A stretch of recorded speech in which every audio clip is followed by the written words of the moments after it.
At a minute.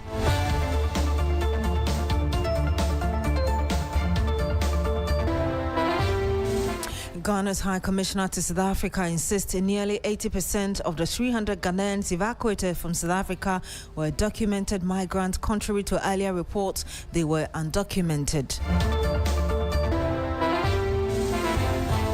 Also on the program this afternoon, 4 illegal miners killed in collapsed Galamsey pit in the Amansia Central District of Ashanti region.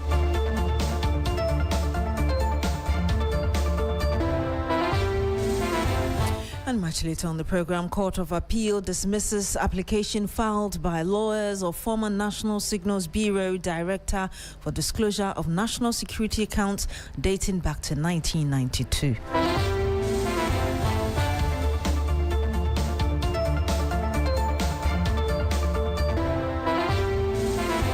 Thank you very much for joining us this afternoon. Now, Ghana's High Commissioner to South Africa has refuted claims by the South African government that only 10 out of the 297 Ghanaian returnees had legal document. Mr. Benjamin Kwashi says that 80% of the individuals were evacuated from South Africa through a chartered Ethiopian airline aircraft were documented. He spoke on Ghana Tonight with Alfred Okanse. Let me state on record that 80% of the 300 people that we got repatriated to Ghana today, 80% were documented immigrants in South Africa. 20% were undocumented. Now, let me explain. Emmanuel Asamoah, the gentleman that I came to Ghana with, the first gentleman who was accosted by this group, and then they humiliated him, and then they said his documents were fake and all of that. When we told them that the documents were not fake, it was the same immigration department officials who said, no, his documents were faked. We knew it was not fake because we knew very well that they were spinning the whole story. What did we do? I traveled with Emmanuel Asamoah to Accra, Ghana. We went through all immigration posts.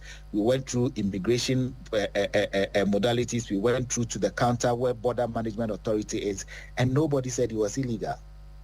He was very legal in the country, reaffirming our stance that this whole idea of calling people undocumented and they not being able to identify what being an undocumented immigrant in South Africa is, that is where we are getting to where we are getting to.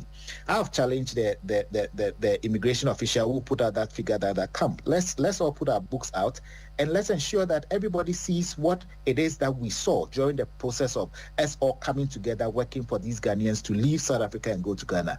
You see, when state institutions who are supposed to take accountability for certain things that they do that are not right decides to also join the propaganda of individuals in the country, then that is where you find no seeming solution to this whole xenophobic attack and how it's unfolding. Because at the end of the day, be clear with the people. Explain to them what we mean by documented and undocumented immigrants in your country. I'm sure that we've challenged him. I'm sure that in the days to come, we'll put our facts out there for everybody to see and for everybody to judge. I'm not here to say that he's doing that for a purpose or whatever. He worked very nicely with us. He was at the Ghana High Commission, sat in our offices, worked with us very well. So I'm surprised that these figures are coming from him. But I'm sure that in the days to come, you hear him retracting those stories and then we move on from there. And he had Ghana's High Commissioner to South Africa, Benjamin Kwashi. Meanwhile, following the arrival of the Ghanaian evacuees from South Africa, the Minister for Foreign Affairs, Samuel Okudzeto-Ablakwa, says that the government is committed to reintegrating them into the society. He says they are going to benefit from transport allowance, reintegration allowance, and psychological support, all geared towards giving them a foundation upon their return. Also speaking during the arrival, the Chief of Staff added that the government will ensure proper resettlement packages are given to them, among other assistance that they will require. To Ghana, your own country, to the motherland.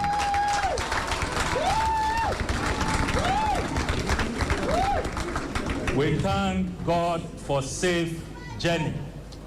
We thank the Almighty for protecting our lives, and we thank Him for giving us a leader in the person of His Excellency John Dramani Mahama, who values the lives of Ghanaians.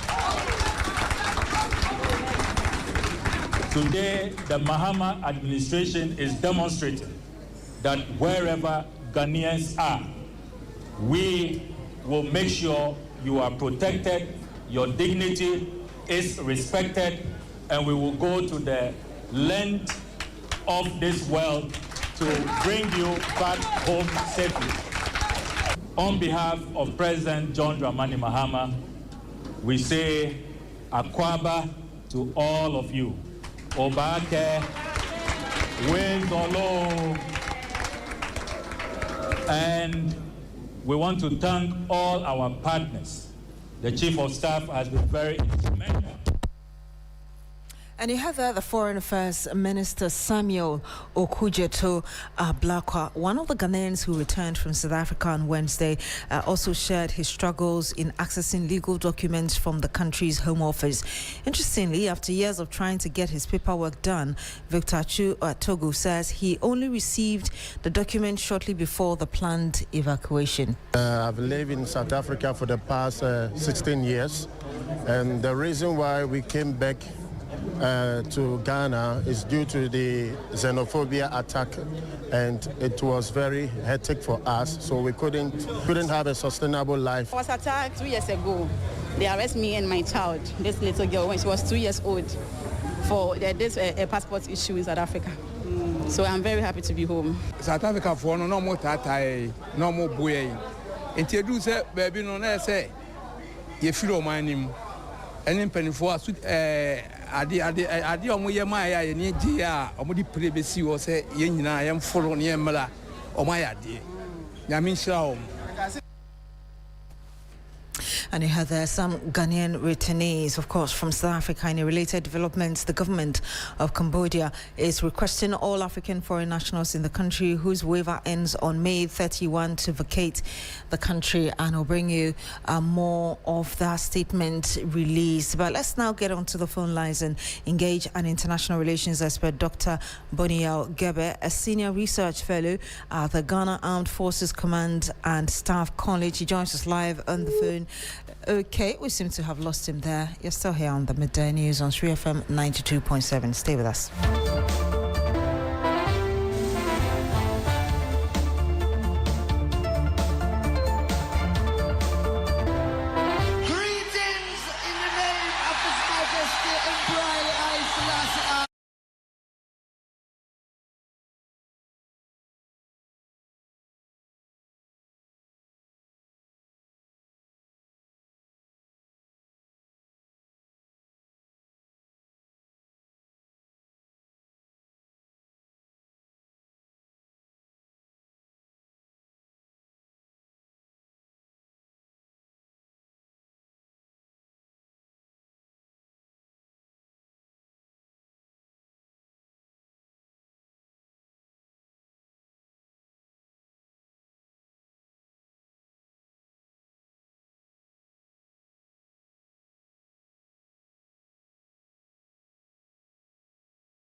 And you're still here on the Midday News on 3FM 92.7. Let's speak to Dr. Yao Gebe, who is a senior research fellow of the Ghana Armed Forces Command and Staff College.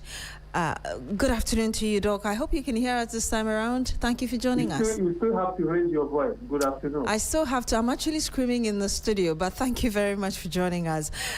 What's your initial reaction to the return of the first batch of Ghanaians from South Africa? Pardon me? I was asking you your initial reaction to the return of Ghanaians from South Africa. We do understand 297 of them arrived here. It has to be celebrated. We need to give kudos to the Minister of Foreign Affairs for what it has done so far. Of course, we all know the background to what is happening right now. In a situation where our compatriots are attacked, some even killed in past years, I think this is the best way to handle the situation. And I hope that other Ghanaians who have found themselves trapped in this situation will be quickly and readily brought back to Ghana.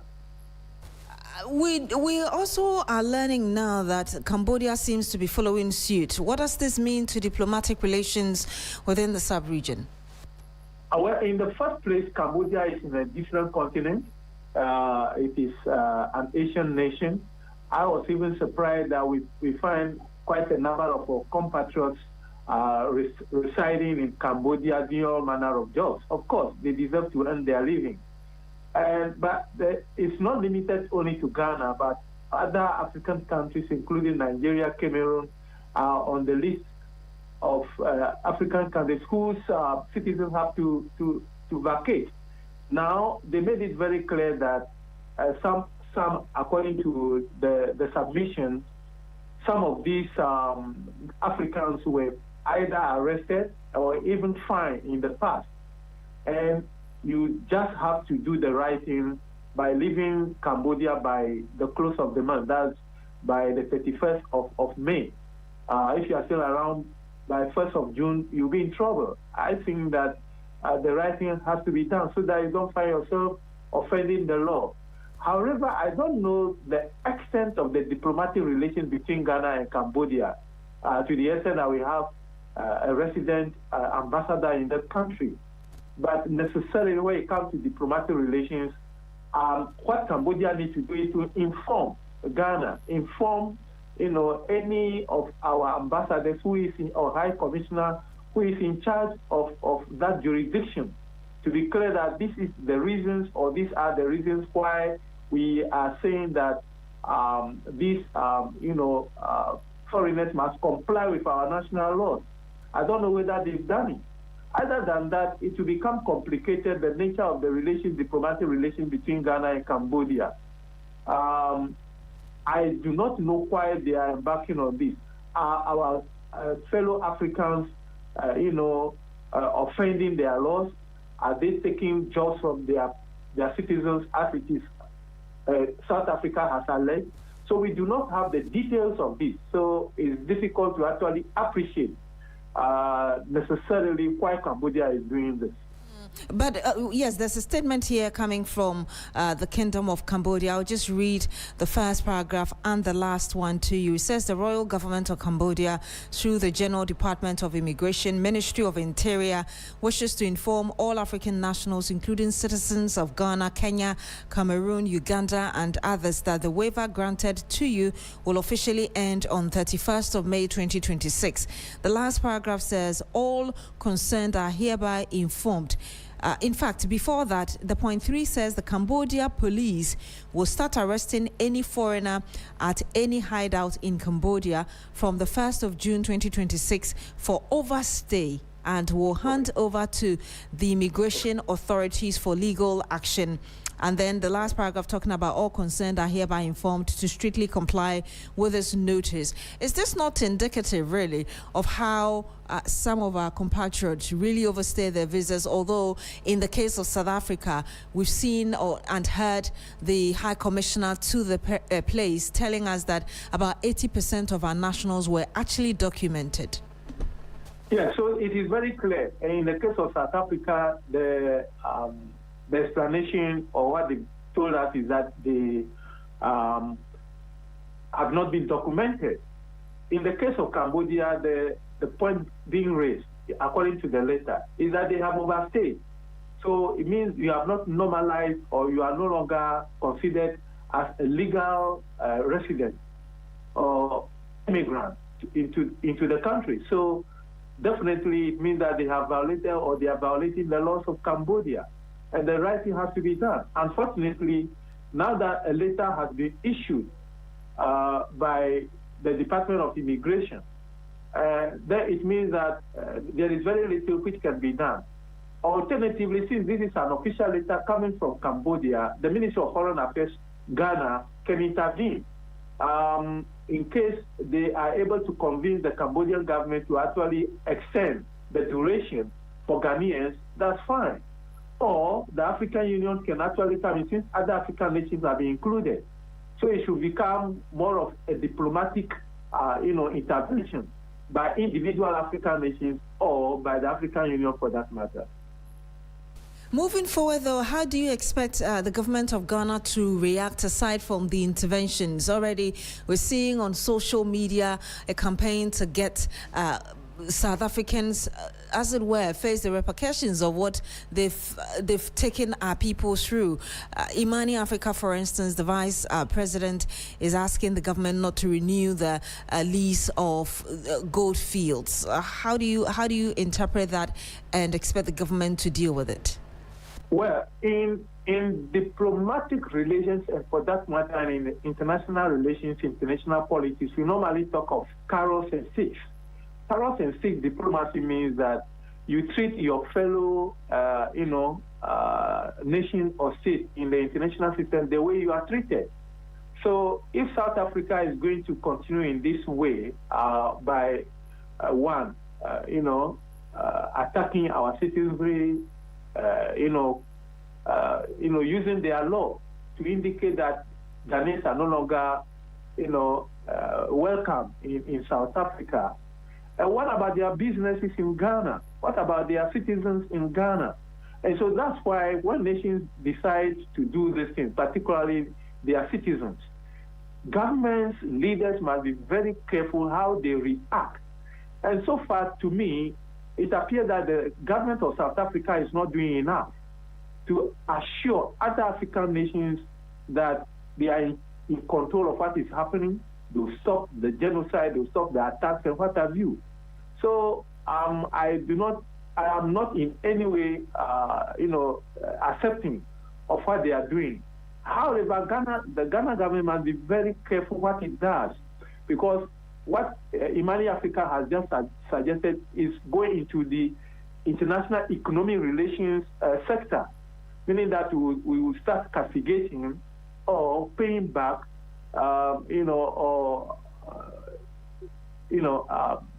making things difficult for other multinational corporations which are operating in our country. Will that serve a useful purpose? What about it? So it would rather increase the tension.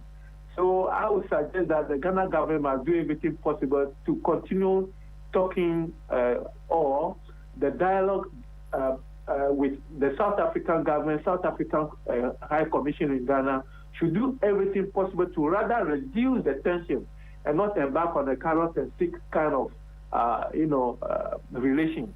I think that would rather,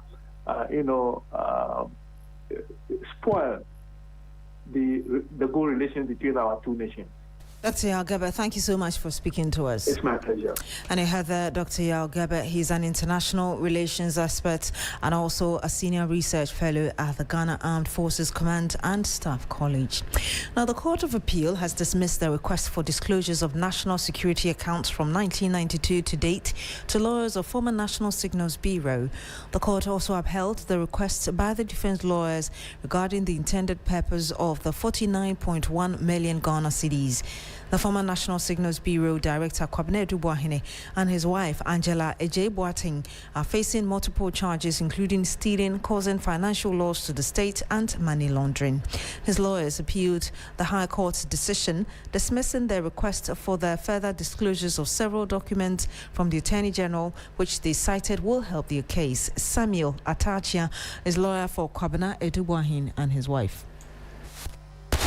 The Court of Appeal has said some very material disclosures should be brought to us, and that one of them, which is very consequential, is how the former National Security Coordinator should give us the purpose for the 49.1 million Ghana cedis, because he will understand why 49.1 million Ghana cedis was paid into that particular account. And we believe that that is very consequential. Again, the court said they will not give us the opportunity to enter the space of the national security to see whether the cyber security defense system is there. We are of the humble view that they said because it's not too clear to them what we mean by that. We are of the humble view, but that is unfortunate and that we might want to look at an appeal relative to that. On the whole, the rest of the matters that he said, they were at large. For instance, national security coordinators, I think accounts from Rawlinson's time to date, as well as the operatives, the names of the operatives and the assets they use for national security activities. They are unable to order disclosures. So we'll fetch the full complement of the decision and we'll take quality decisions as to what we should do to ensure fair trial and also secure an arraignment in which our clients are not shortchanged. Okay, Council, as far as the the order for the disclosures of the national security accounts from Rawlinson's time to date, as well as the stay of proceedings which was dismissed, is this something you are willing to escalate? We might want to escalate it, you see, because we wanted to show what they call routine. And routine is lodged in the Evidence Act, that you can look at the pattern of historical behavior to assert a case one way or the other. So we'll look at it. But it's very important at this point in time, we will look at the core print of the decision and then we'll take some decisions on that. And he had Samuel Atachian, his lawyer for Kwabena Adu and his wife. Let's speak to Lord Edwasari, who's our court affairs correspondent. Lord, what more do we have to know on this? Well, Beatrice, so you'd recall that this appeal by lawyers of the former National Signals Bureau director is born from a ruling by the High Court last year in July. Now, you'd recall that during the CMT, they prayed the courts for further disclosures from the Attorney General, basically, and that was dismissed because the Attorney General indicated that it was not relevant to the case.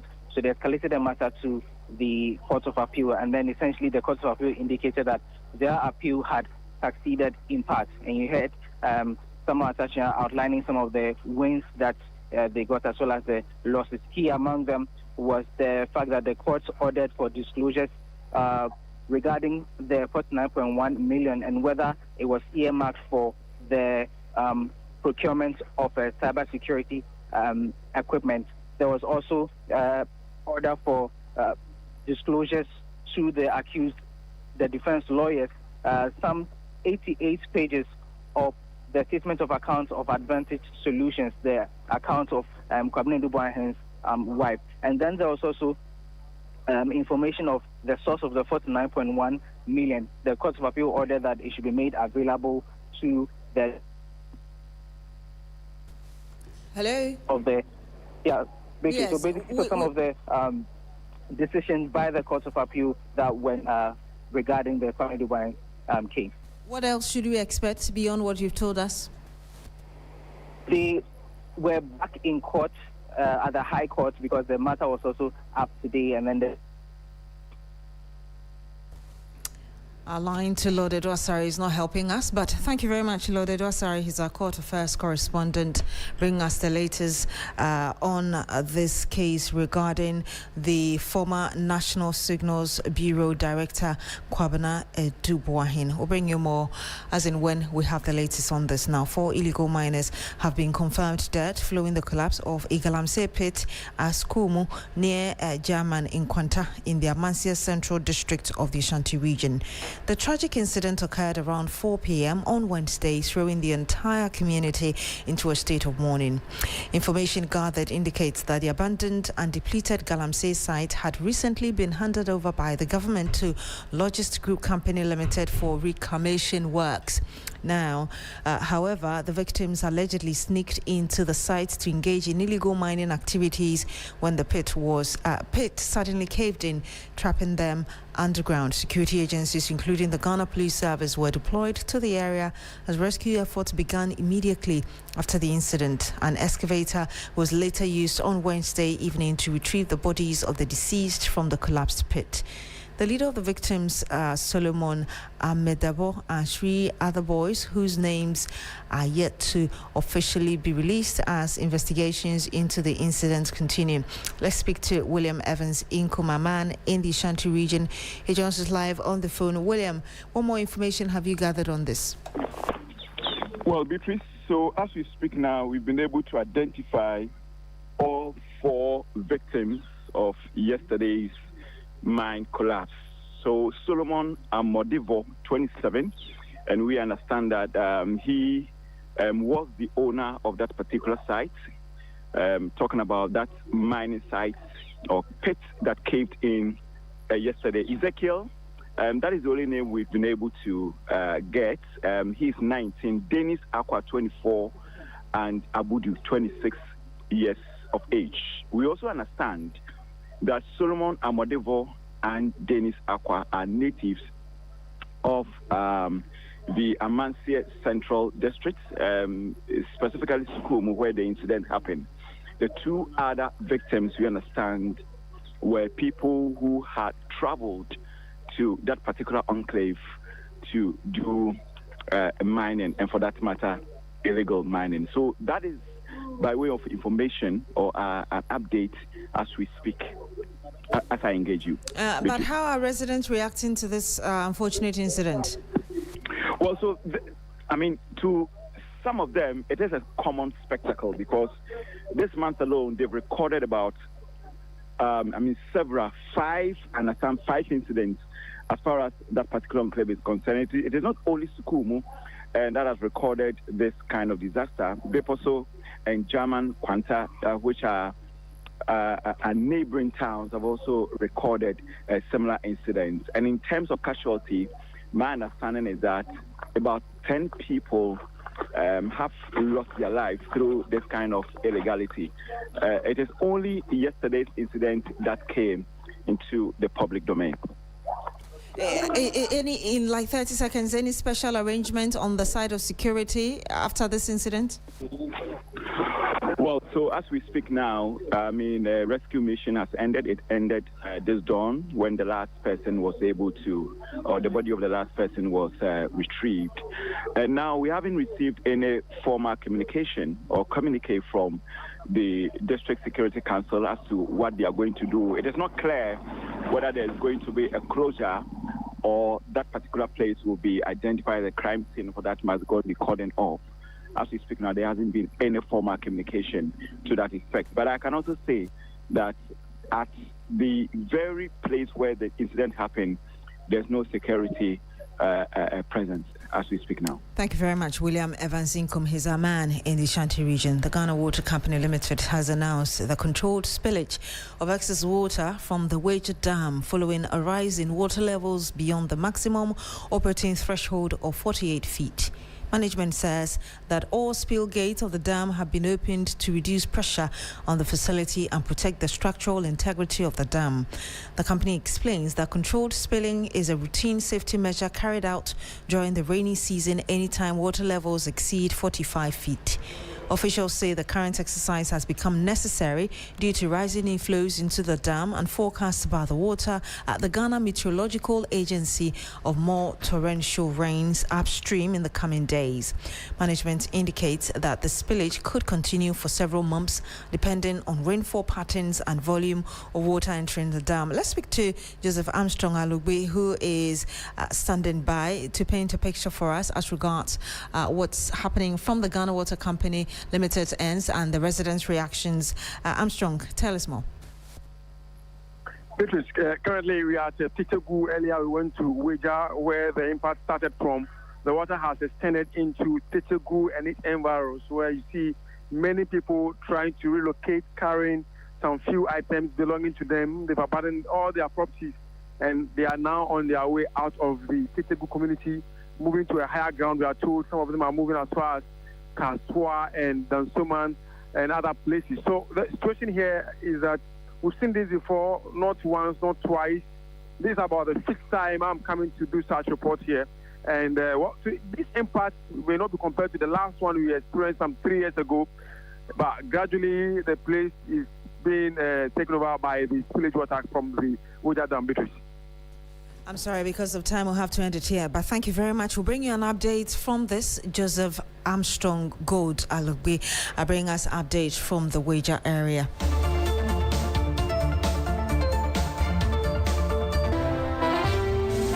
And And that's it for the Midday News here on 3FM 92.7. My name is Beatrice Adu. Thank you very much for joining us this afternoon. Log on to 3news.com for more news. Coming up next is Business Daily. Michael Obodu is standing by.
Hello there, good afternoon and welcome to Business Daily here on 3FM 92.7. Coming up, Ghana reels in $2.61 billion in 2025 as foreign direct investment quadruples. Also, stability in building costs as Ghana's construction inflation holds firm at 2.2% in April. Plus, industry watchers warned proposed Momo wallet to bank transfer fees could harm financial inclusion and deplete small and medium-sized enterprises' capital. If they impose that 0.75% as a charge on your transfer or transaction, you are going to eventually erode your working capital. I am Michael Obodu. Details of these and many other stories lined up for you. Stay tuned.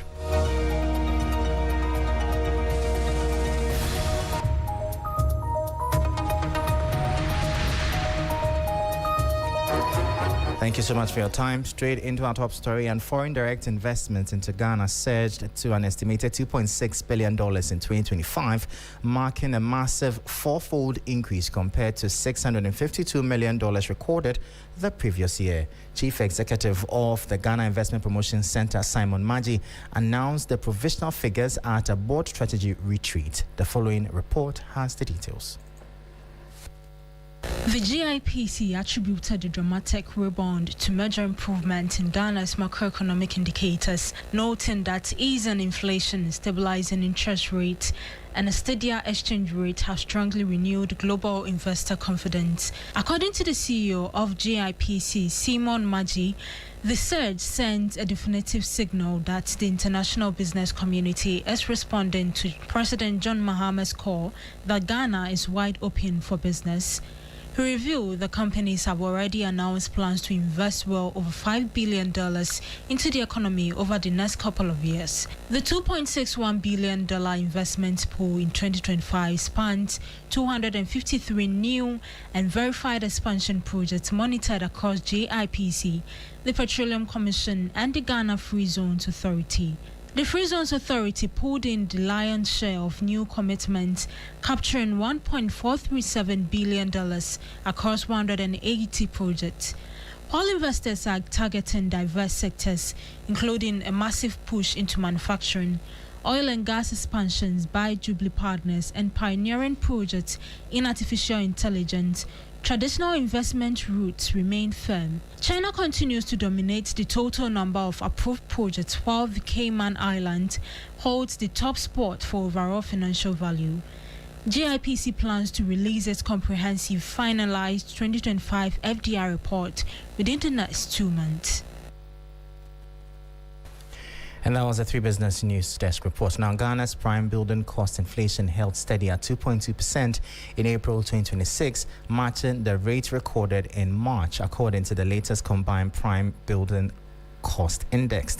Despite the stable year-on-year headline figure, contractors and developers felt a short-term squeeze as the overall prices of building inputs climbed by 1.5% between March and April alone. This report has more. A closer look at the Ghana Statistical Service data reveals divergent trends driving the construction sector. Labor pressure eased significantly, with year-on-year labor inflation dropping to 1.0% in April, down from 1.6% in previous month. On a month-on-month basis, labor costs had previously ticked up by 0.8% between February and March. In contrast, material and plant costs are creeping forward. Year-on-year materials inflation rose highly to 2.4% in April, from 2.3% in March, fueled by a sharp 1.7% monthly price jump. Meanwhile, heavy equipment saw a massive surge. Plant inflation skyrocketed to 4.7% in April, up from the 2.6% recorded in March, alongside a 1.8% monthly price increase. At the specific commodity level, project managers are facing wildly different budget realities. Glazing and glasswork recorded the highest inflation spike at a stinging 16.2%, while cement offered massive relief, recording the lowest inflation at negative 11.2%. The prime building cost index tracks the shifting cost of materials, labor, and equipment against a 2023 base year of 100 to monitor the changing financial landscape of Ghanaian construction. That was a 3 Business News Desk report. A financial analyst is warning that introducing a transaction fee on mobile money wallet to bank transfers essentially amounts to charging users on their existing capital rather than on new value creation. Nelson Kujo Kwagbaji projects that this could hit small and medium-sized enterprises the hardest, particularly those reliant on a high volume of daily transactions for regular payments and receipts. The Bank of Ghana has officially directed Mobile Money Fintech Limited to pause the implementation of its proposed 0.75% fee on direct wallet to bank transfers. Finance and tax analyst Nelson Kujo Kwagbaji points out that applying the fee directly eats into individuals' or businesses' capital. When you are moving money from your wallet to your bank account, there is no value added or value creation at that point. It's just like you are picking money from your right pocket and you are sending it to your left pocket. And so if they impose that 0.75% as a charge on your transfer or transaction, you are going to eventually erode your working capital. As of April 2026, there were approximately 83 million registered mobile money accounts in Ghana, with about 26 million active accounts. In April 2026 alone, mobile money transactions reached a record 493.2 billion cedis, with an average of roughly 26 million daily transactions across the country. Kwagbaji argues that Momo Wallet to bank transfers fee is likely to negatively impact financial inclusion. It is going to serve as a demotivation and disincentive for people to transact, payment and settlement using mobile money transaction. And so for me, I think it's a no-no. To the extent that this new 0.75 will not deepen financial inclusion, but rather decelerate it. Executive Secretary of Ashanti Business Owners Association, Charles Kusi Apiakubi, welcomes the BOG's directive. It is a welcome directive, but I was thinking we shouldn't have even gotten to the point where Mobile Money Fintech Limited should have ever dreamed of introducing something like this. We should not make the use of technology become more punitive. It must be flexible, friendly, so that we can get more people to be part of our financial sector and, for that matter, the banking industry. Before we leave you now, the Bank of Ghana has filed a highly anticipated appeal at the Supreme Court challenging a recent Court of Appeal ruling that ordered the immediate restoration of GN Savings and Loan Company Limited's operating license. The Central Bank is asking the Apex Court to set aside the appeals court judgment and reinstate an earlier High Court decision that held that had upheld the 2019 revocation of the company's license. This report has more. The regulator contends that the Court of Appeal erred in law by hearing the case despite the application's failure to state clear particulars of legal errors in their notice of appeal, violating mandatory court rules.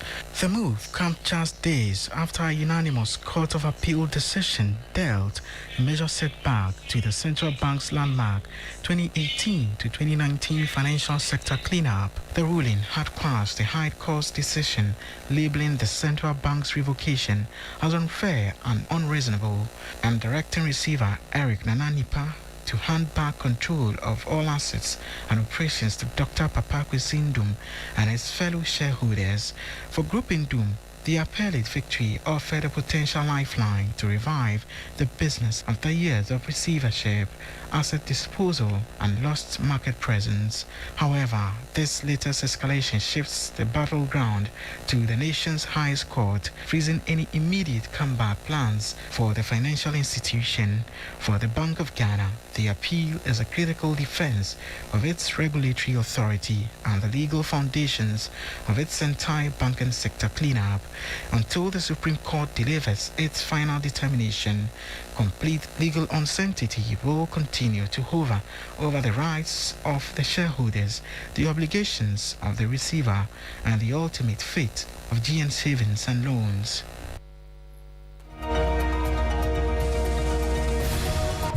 Well, and that's how we end today's edition of Business Daily here on 3FM 92.7. For more stories, please check out our website. It's 3news.com/business. I am Michael Obodu. Thank you for tuning in. As always, please stay safe.